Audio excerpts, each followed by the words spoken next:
I'm Peter Davis. I've been pen spinning since 2011, and most recently, I won the stand-up theme in the 2022 Pen Spinning Olympics. I've been challenged today to break down pen spinning into 21 levels of increasing complexity.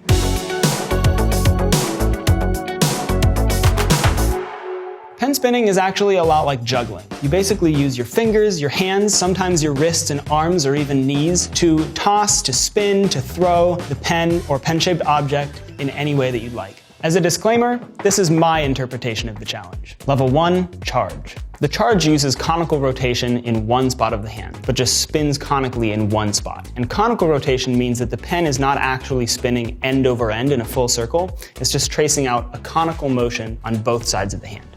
Level 2, pass.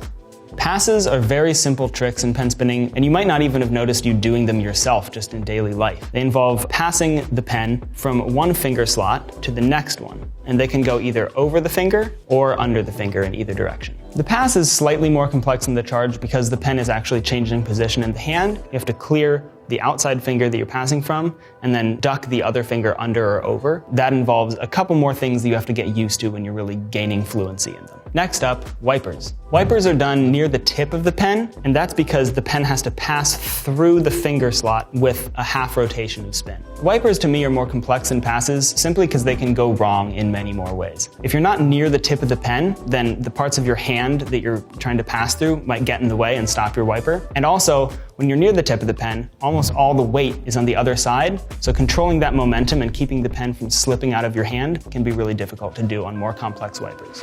The triangle pass consists of 3 different finger switches. You can hold the pen to start in all 3, and then you lift one from the barrel while it passes about a third of a rotation, and then you bring the finger back down on the other side of the pen while lifting the next finger. So each finger switch is a third of a rotation, and you're always gripping the pen between 2 fingers as it rotates. So every full triangle pass completed, that is every 3 finger switches, is half a rotation, 180 degrees. Each finger switch accounts for roughly 60 degrees of that, and every 2 triangle passes you complete is a full rotation, or 360 degrees. You're not fully gripping the pen at any point, so if you're off center in one direction or the other, it makes it really easy for the pen to fall out. Level 5, sonic.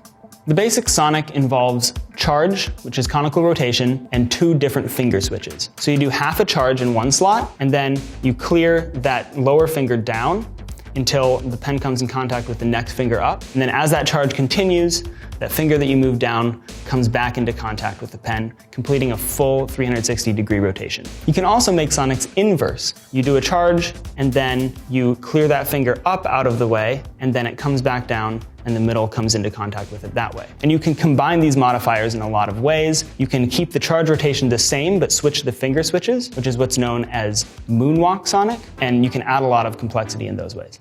Level 6, thumb around. The thumb around is a trick you've likely seen in TV or movies or anime, and it involves the pen going around the thumb and then being caught again with the index finger. People tend to mess up thumb around when learning it is by starting too near to the center of the pen. So in around tricks, the barrel of the pen has to trace over the entire circumference of the finger or thumb that it's rotating around. So to learn a thumb around, you need to start with most of the weight on the pinky side of the hand, and then by the time you're done, you'll be on the opposite part of the barrel. For the rest of the levels, we're going to be incorporating pen modifications. Weight and length can have a big influence on the types of pen spinning tricks that you can do and how well you can do them and how difficult they are to do. These basically have characteristics that make it easier to learn harder tricks. They have balanced weight, a little more weight toward the tips, maybe a good grip. Different pen spinners prefer different mods. To me, the natural next step in complexity is the backfall. The backfall involves 4 different arounds that are linked together with passes. All 4 fingers are used, and a back is done on the index, then the middle, then the ring, then the pinky. And in between each completed back, the pen passes under the finger from one slot to the next. In the early days of pen spinning, the backfall was a really important, impressive trick that if you could do it smoothly, you were one of the best. These days, people can pick it up in their first half year of pen spinning for the most part, but to do it smoothly with a light pen and do it elegantly is still rather impressive and tough to figure out. Level 8, index bust. The index bust is basically a continuous around done on the index finger, which is just the same as a back, but with the opposite direction of rotation. In around tricks, the pen ends up in a different position than when it started. So to make them continuous, you have to get back to that original position. Sometimes it involves a bit of a slide. Most of the time, it involves a little bit of air time to move your hand to the position where the round began. Index busts in particular are probably one of the most common finishing tricks you'll ever see in combos. Having learned about around tricks, the natural next step of complexity to me is half around tricks, which brings us to the power pass. The power pass is a sequence of 4 half arounds, which can appear similar to passes because they take up 180 degrees of rotation and the pen moves from one slot to an adjacent slot. The main distinction between a pass and a half around or power pass is that the power pass is what we call fingerless, meaning that there aren't 2 points of contact with the pen. So you're not actually gripping the pen between 2 fingers,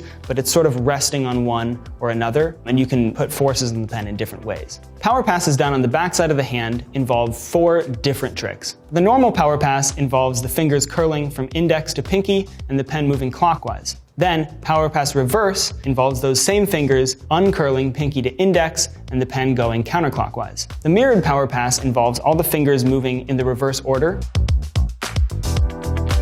And then mirrored power pass reverse involves the reverse of that one, which means that the fingers uncurl from index to pinky and the pen moves clockwise. You'll find that you don't actually have to flex your fingers really hard. You'll just learn how the pen feels on your fingers so that the angle is correct, so that you don't have to keep those fingers out of the way quite as much. Level 10, back 1.5. So as we went over with the rounds, when you begin an round, you're in one position of the pen, and when you end, you're in a completely different position. Another way to do an round after doing the same round is to add just a half rotation of spin on the back of the hand. You can learn back 1.5s on any implement, but it's always going to be easier to use a pen that's nearly perfectly balanced. The reason for that is that from one back 1.5 to the next, you're starting on the opposite sides of the pen. So if those have different weights, it's going to be really hard to get used to doing one after the other. Next up, cardioid.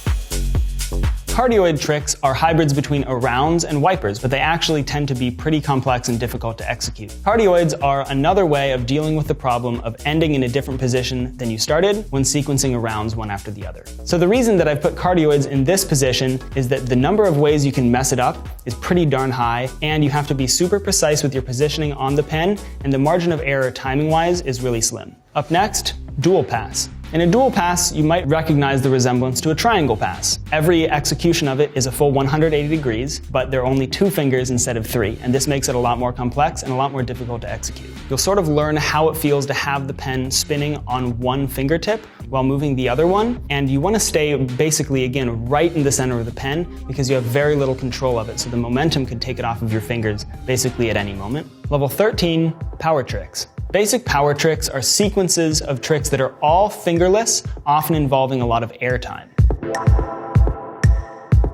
I start with an extended thumb around bust release times 2, meaning that the pen rotates for a full rotation and a half in the air. And then I catch it with the index.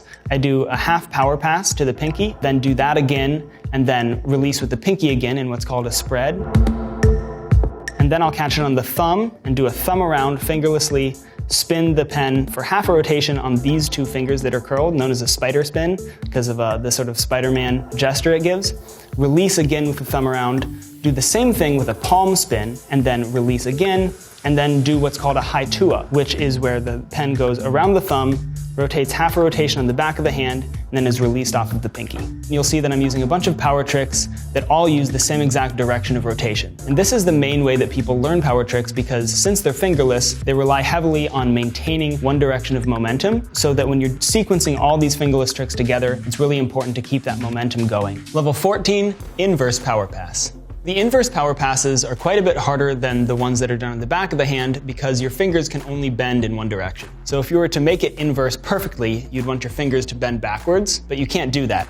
So instead of having the pen rotate on the curled finger every time, at each stage of the inverse power pass, the pen is only touching one finger at a time and is sort of balancing on the side. So in the inverse power passes, since the pen is never resting on a surface, you have to maintain that momentum very carefully and have each of your fingers curl or uncurl at the precise moment that they need to. Next up, finger cross.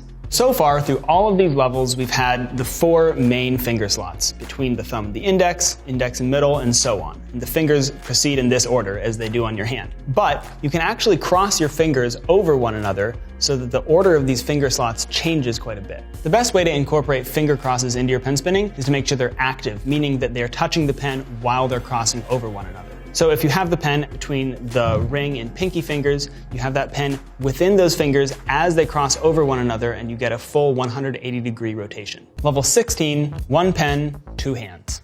So you don't have to spin pens in just one hand. A lot of people involve both hands, wrists, other parts of the body even, but it's very common for people to specialize in 1 pen, 2 hand spinning, where 1 pen is spun, but 2 hands can be involved either independently or interconnected. When you move into 2 hand spinning, some things will feel a lot easier than they did originally, and some things will feel pretty weird. It didn't come to me incredibly easily. It can be really unfamiliar at first, but you'll probably pick stuff up a bit quicker than you did initially because you sort of know how the tricks work.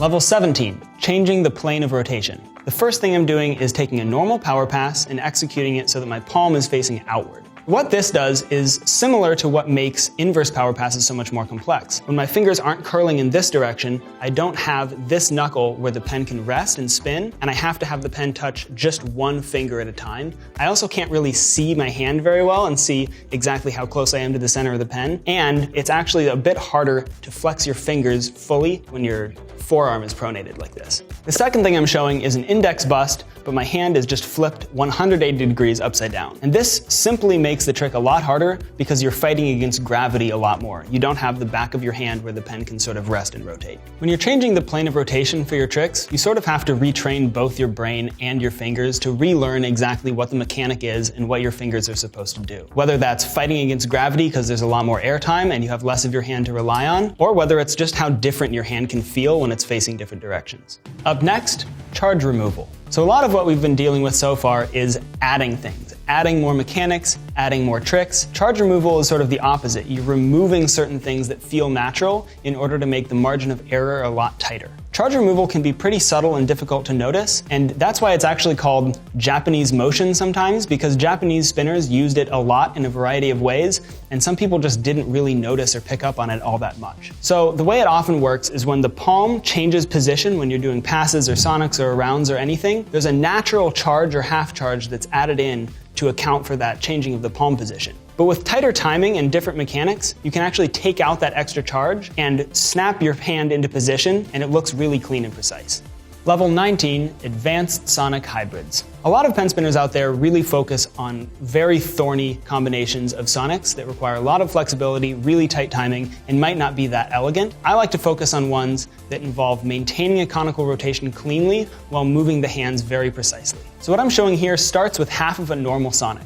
You clear the middle down and you hold it with the ring and index. Then it's interrupted by a reverse power pass on the middle finger. So the index gets out of the way, you lift that middle finger fingerlessly, and the pen is about to enter the slot between the index and the middle finger. Then the trick is interrupted again, and while the pen is rotating counterclockwise on the middle finger, the hand can rotate a little bit out of the way, you flick that middle finger down, and with no rotations added, recatch the pen in that charge rotation between the middle and ring fingers. This sort of thing is really useful because often you have to get from one finger slot to another one. You can add in these degrees of complexity to add tiny tricks in while moving simply from one finger slot to another one. Level 20, threading.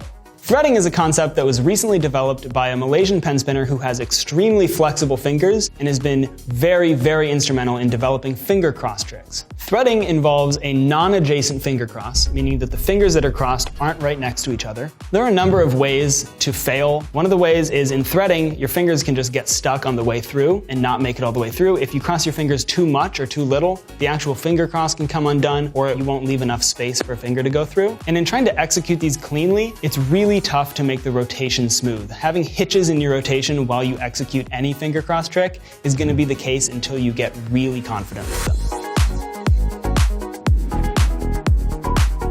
Level 21, Advanced Combos. These are the sorts of things that you'll see in any pen spinning collaboration video at a high level. I try to add a good variety of visual flavor, changes in direction, changes in planes of rotation, a lot of different mechanics, maybe varying the pace, some slow sections, some fast sections, and that lends itself really well to showing a wide variety of the types of tricks that we've been going over. In this combo, I start out with some fingerless around reverses or backs, and then I change the plane of rotation to do a mirrored power pass reverse with my palm facing forward. Then I'll do some simple wipers and passes to set up the next section, which is related to the back 1.5s that we saw earlier, with the direction of rotation changed and the palm facing up instead.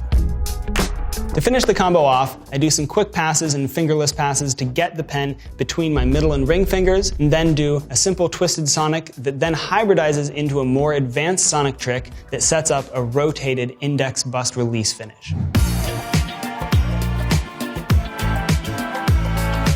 When you're first starting, it is easy to get discouraged because things can come at different paces for everybody, but it's important to realize that there's so much out there that people can learn and contribute to. In 2022, the World Cup champion team featured a pen spinner who had been pen spinning for under 2 years. The great thing about pen spinning is that you can really do it anywhere, anytime. You can learn at your own pace using whatever you want. So I hope this encourages you to pick up a pen, a pencil, even a stick, and start learning these tricks. Thanks for watching.